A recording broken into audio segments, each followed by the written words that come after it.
नमस्कार, बहुत बहुत स्वागत है आपका। आप देख रहे हैं स्पेशल रिपोर्ट। मैं हूं आपके साथ ऋतु ज्ञानवानी। ईरान अमेरिका युद्ध को लेकर यह बड़ी खबर है। ईरान और अमेरिका युद्ध के सीजफायर को बढ़ाया जा सकता है। मीडिया रिपोर्ट्स के मुताबिक दोनों देश 60 दिनों के लिए युद्ध विराम बढ़ाने पर सहमत होने के करीब हैं। यह भी बताया गया कि मध्यस्थ देश अमेरिका और ईरान के बीच 60 दिन के सीजफायर विस्तार समझौते को अंतिम रूप देने में जुटे हुए हैं। अगले 24 घंटे के भीतर अमेरिका और ईरान शांति समझौते की घोषणा भी कर सकते हैं। ईरान और अमेरिका के बीच 60 दिन शांति समझौता होगा।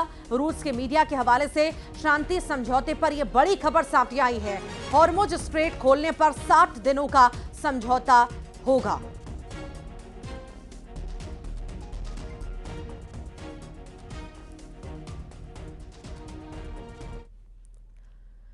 तो हॉर्मुज को लेकर ट्रंप ने बड़ा ऐलान किया है। स्ट्रेट ऑफ हॉर्मुज जल्द खोला जाएगा, यह ट्रंप कह रहे हैं। ईरान के साथ समझौता आखिरी चरण में है। नेतन्याहू के साथ समझौते को लेकर भी बातचीत हुई है। यह बड़ा बयान जो है ट्रंप ने दिया है।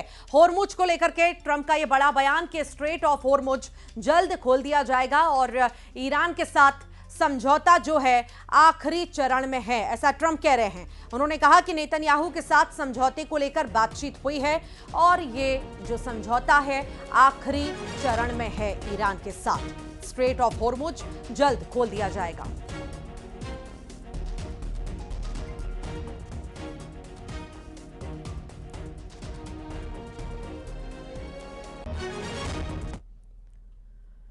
और इधर इजराइल में ईरान पर बड़े हमले को लेकर जोरदार तैयारियां चल रही हैं। दावा यह भी किया जा रहा है कि ईरान के 5 गुप्त हथियारों के बारे में अमेरिकी सेना को पता चल चुका है, जिसके बाद अमेरिका को एहसास हुआ है कि ईरान सीज फायर की आड़ में खौफनाक गुप्त हथियार बना रहा है।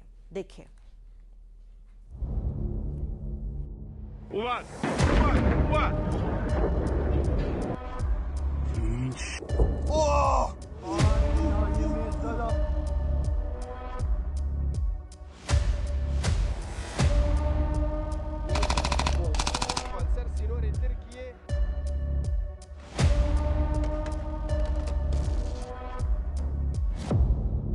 ईरान पर हमले को तैयार ट्रंप, अमेरिकी कमांडरों की छुट्टी कैंसिल।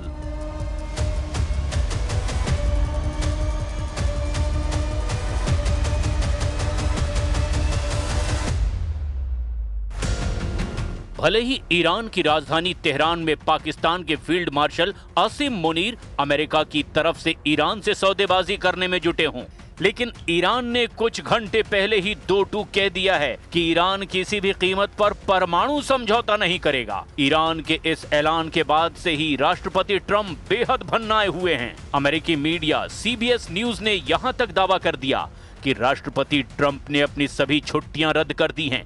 यहां तक कि ट्रंप अपने बेटे की शादी में शामिल होने तक नहीं जा रहे।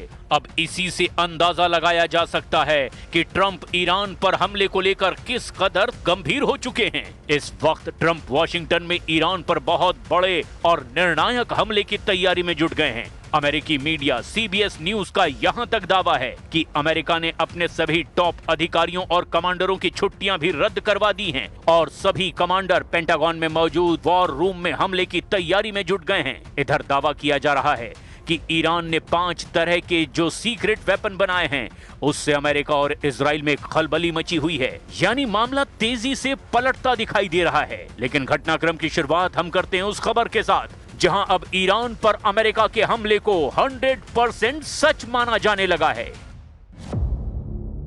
अमेरिकी मीडिया का दावा, ट्रंप की छुट्टी कैंसिल, ईरान पर हमला फाइनल। पिछले 12 घंटे में अचानक ईरान पर हमले को लेकर बेहद तेजी से समीकरण बदल गए हैं। इजराइल की तमाम कोशिशों के बावजूद अमेरिका ईरान पर हमले को तैयार नहीं था, लेकिन पिछले कुछ घंटों में अमेरिका में सब कुछ तेजी से बदल गया है। अमेरिकी मीडिया CBS न्यूज ने ऐसी सनसनीखेज रिपोर्ट छाप दी है जिसने पूरे मिडिल ईस्ट में खलबली मचा दी है। देखिए क्या है वो पूरी खबर।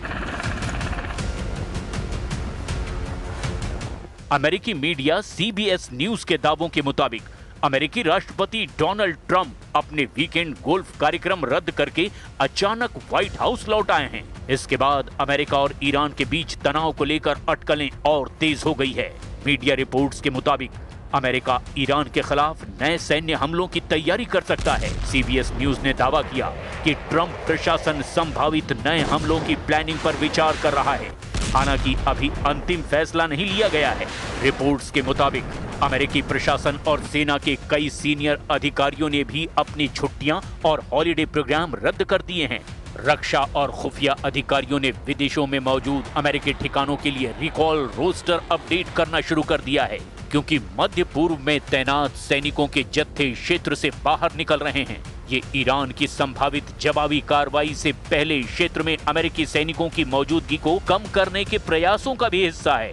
व्हाइट हाउस की प्रवक्ता अन्ना केली ने सीबीएस न्यूज को बताया कि ट्रंप ने अपनी रेड लाइन पूरी तरह से साफ कर दी है। ईरान कभी भी परमाणु हथियार नहीं रख सकता और वे संवर्धित यूरेनियम को अपने पास नहीं रख सकते। राष्ट्रपति ट्रंप ने बार बार कहा है कि अमेरिका ईरान के संवर्धित यूरेनियम को हासिल करेगा। इसी बीच ईरान की सरकारी समाचार एजेंसी तस्नीम ने दावा किया कि ईरानी सेना दुश्मन की किसी भी बेवकूफी का जवाब देने के लिए अब पूरी तरह से तैयार है। ईरान की आईआरजीसी ने चेतावनी दे दी कि अगर अमेरिका या इजराइल ने देश पर और हमले किए तो ये संघर्ष मध्य पूर्व से भी आगे फैल सकता है। आईआरजीसी ने धमकी दी कि वो ऐसी जगह पर हमले करेगा जिसकी कल्पना भी नहीं की जा सकती। The question is about the Iranian issue, and as I said, there's been some progress done, some progress made. Even as I speak to you now, there's some work being done. There is a chance that whether it's later today, tomorrow, in a couple days, we may have something to say. But this issue needs to be solved, as the President has said, one way or the other. Iran can never have a nuclear weapon. The straits need to be opened without tolls. They need to turn over their enriched uranium. They need to turn over their highly enriched uranium. We need to address that issue. We need to address the issue of enrichment. These are the President's points consistently, and his preference is always to deal with it in a diplomatic way. खूनी हमले की टिक टिक, Trump का कयामती हमला तैयार। काफी धमकियों और तैयारियों के बावजूद अमेरिका ईरान को ना तो झुका पा रहा है और ना ही शर्तें मानने के लिए वो मजबूर कर पा रहा है।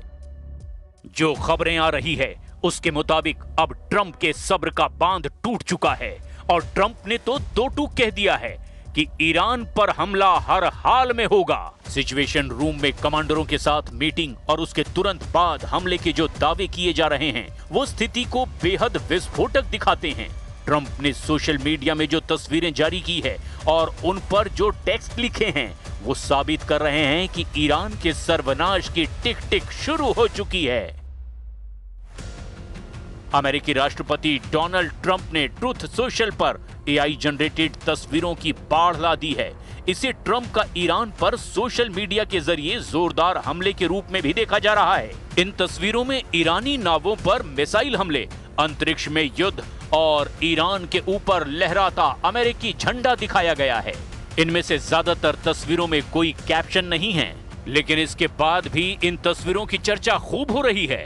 ट्रंप ने कुछ ही घंटों के अंदर 20 से ज्यादा तस्वीरें शेयर की, जिसमें से ज्यादातर में ईरान के खिलाफ अमेरिकी सैन्य कार्रवाई को और बढ़ाने की धमकी दी गई है। अमेरिकी राष्ट्रपति ने ईरान को नई चेतावनी देते हुए कहा कि घड़ी तेजी से चल रही है। यदि परमाणु समझौते पर प्रगति नहीं हुई तो अमेरिका और कड़े सैन्य कदम उठा सकता है।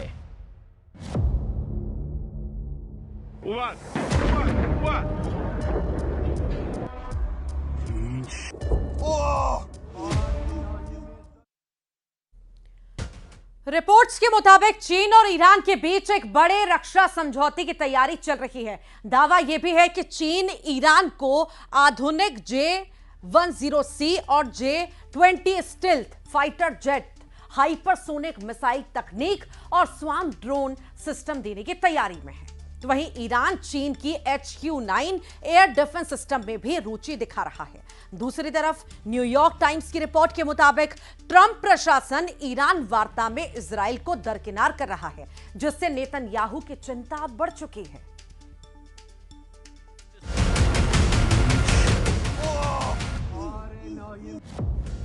जिनपिंग का ट्रंप से ईरानी धोखा, तेहरान पहुंचे चीनी हथियार। ईरान अब अपने वजूद की जंग कर रहा है और अगर ऐसे हालात में अमेरिका और इजराइल ने तूफानी हमले कर दिए तो ईरान मरते दम तक मुकाबला जरूर करेगा। खबर तो यह भी है कि रूस और चीन भी अमेरिका की तमाम अपीलों के बावजूद ईरान की हथियारों से जबरदस्त मदद करने पर उतारू है। मीडिया रिपोर्ट्स में दावा किया जा रहा है कि ईरान को चीन भारी मात्रा में घातक हथियार अलग अलग रूट से सप्लाई करने जा रहा है। ईरान युद्ध में कुछ ऐसा चल रहा है जिसने हर किसी को हैरान कर दिया है। अमेरिकी राष्ट्रपति डोनाल्ड ट्रंप ने कहा है कि ईरान के खिलाफ जारी जंग अमेरिका हर हाल में जीतेगा। चीनी दौरे के दौरान ट्रंप ने कहा था ईरान या तो समझौता करेगा या फिर तबाह हो जाएगा। लेकिन सवाल यह भी उठता है कि कैसे हॉर्मुज पर ईरानी पकड़ रत्ती भर कम नहीं हुई है। इधर ट्रंप ने जिनपिंग पर दबाव डाला कि हॉर्मुज को किसी भी कीमत पर खुलवाना है। जो खुफिया रिपोर्ट्स आ रही है वो हैरान कर देने वाली है। चीन के द्वारा ईरान को बड़े पैमाने पर हथियार बेचने की तैयारी को लेकर के मई 2026 में कई गंभीर खुफिया रिपोर्ट और दावे सामने आए हैं। खुफिया रिपोर्ट के बड़े दावे, कई अंतर्राष्ट्रीय खुफिया इनपुट्स और सैन्य विश्लेषकों के मुताबिक चीन और ईरान के बीच एक महारक्षा सौदा अंतिम चरण में है।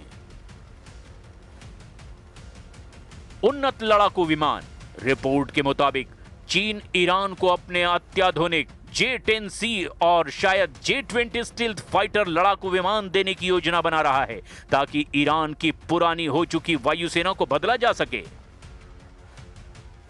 मिसाइल और ड्रोन तकनीक, खुफिया दावों के मुताबिक चीन ईरान को हाइपरसोनिक मिसाइल तकनीक और उन्नत स्वार्म ड्रोन सिस्टम की सप्लाई करने की तैयारी में है।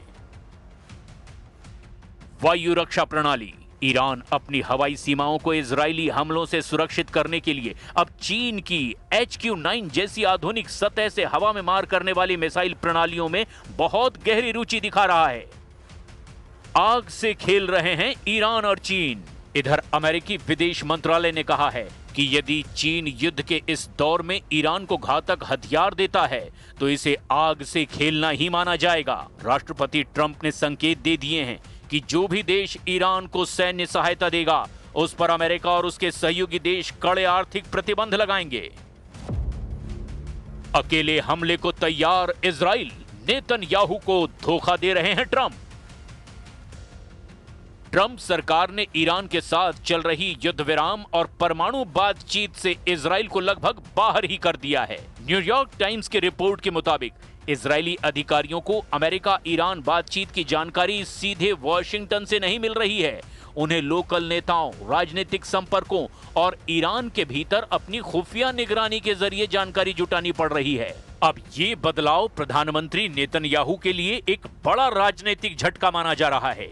उन्होंने लंबे समय तक खुद को ऐसे नेता के रूप में पेश किया जो ट्रंप पर सबसे ज्यादा असर रखते हैं। युद्ध की शुरुआत में नेतन्याहू ने कहा था कि वो ट्रंप से लगभग हर दिन बात करते हैं और दोनों मिलकर फैसले लेते हैं। रिपोर्ट्स के मुताबिक ट्रंप सरकार अब ईरान के साथ ऐसे समझौते पर विचार कर रही है जिसमें ईरान की परमाणु गतिविधियों पर केवल सीमित समय के लिए रोक लगे। ये प्रस्ताव काफी हद तक 2015 के उस परमाणु समझौते जैसा माना जा रहा है जिसका नेतन्याहू ने उस समय कड़ा विरोध किया था। इजराइल के लिए एक और बड़ी चिंता की बात यह भी है कि बातचीत में ईरान की बैलिस्टिक मिसाइलों का मुद्दा शायद शामिल ही नहीं है। अगर ऐसा हुआ तो इजराइल के लिए ये एक बड़ा झटका होगा क्योंकि मार्च और अप्रैल में ईरानी मिसाइल हमलों से वहां सामान्य जीवन बुरी तरह प्रभावित हुआ था। इसके अलावा इजराइल को डर है कि अगर अमेरिका ईरान पर लगे आर्थिक प्रतिबंध हटाता है तो तेहरान को अरबों डॉलर मिल सकते हैं। इससे ईरान फिर से अपने हथियार कार्यक्रम को और अपने सहयोगी संगठनों जैसे कि हिजबुल्लाह को और मजबूत कर सकता है। रिपोर्ट में कहा गया कि युद्ध के शुरुआती दिनों में अमेरिका और इजराइल बेहद करीबी तालमेल से काम कर रहे थे। दोनों देशों की सेनाएं साझा रणनीति बना रही थी, लेकिन जैसे जैसे युद्ध लंबा खिंचा ईरान ने हॉर्मुज स्ट्रेट बंद करके तेल की कीमतों को बढ़ा दिया। ट्रंप का ध्यान अब युद्ध खत्म कराने पर ज्यादा केंद्रित हो गया है और धीरे धीरे अमेरिका और इजराइल की प्राथमिकताएं भी अलग होने लगी हैं। अब ऐसे हालात में अगर ट्रंप ईरान पर हमला करते हैं तो इजराइल फायदे में रहेगा, और अगर ईरान पर ट्रंप हमला करते हैं तो यह इजराइल के लिए नासूर साबित हो सकता है। इसीलिए अगले 24 से 48 घंटे इस ईरान युद्ध में बेहद निर्णायक साबित हो सकते हैं।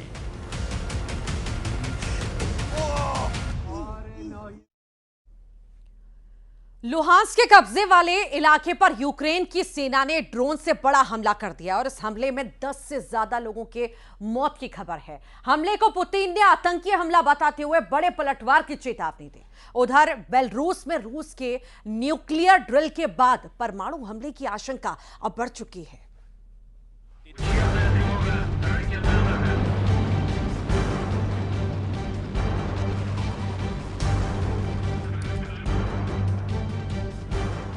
दुनिया अपनी सैन्य ताकत दिखाती है, लेकिन पुतिन ने अब न्यूक्लियर ताकत दिखाना शुरू कर दिया है। बेलारूस में पुतिन ने 64,000 सैनिकों के साथ न्यूक्लियर हथियार उतार दिए। 3 दिन के ड्रिल में पुतिन ने न सिर्फ न्यूक्लियर फोर्स को एक्टिव किया है, बल्कि न्यूक्लियर युद्ध का पूरा अभ्यास किया। 3 मोर्चे पर जंग। पहला परमाणु हमला कौन करेगा? ईरान के मोर्चे पर पहला एटमी हमला नेतन्याहू करेंगे या ट्रंप? यूक्रेन के मोर्चे पर पुतिन परमाणु हमला करेंगे या नेटो? रूस यूक्रेन अब सिर्फ बॉर्डर की जंग नहीं रह गई है, अब यह जंग सीधे रूस के दिल पर वार बन चुकी है। यूक्रेन के भयानक स्ट्राइक ने लुहांस्क में मौत का तांडव मचा दिया है।